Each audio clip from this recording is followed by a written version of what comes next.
আসসালামু আলাইকুম, সবার জন্য রইল অনেক অনেক দোয়া ভালোবাসা। অবশ্যই আমাদের ফারুক ভাই লাল শাকের মোটা করতেছে।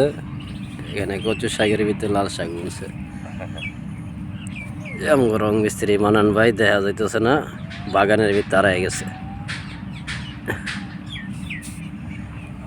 শীতলক্ষা নদীর পারে ঘুরতে আইসা ভিডিও বানাইলাম। ভিডিওটা কেমন হয়েছে সবাই বলবেন।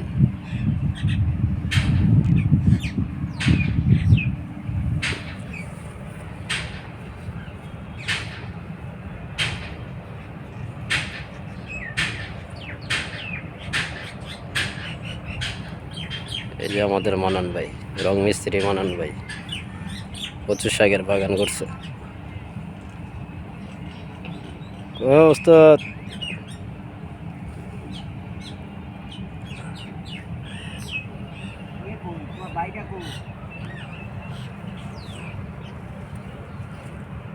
এমন হয়েছে না 5 মিনিট।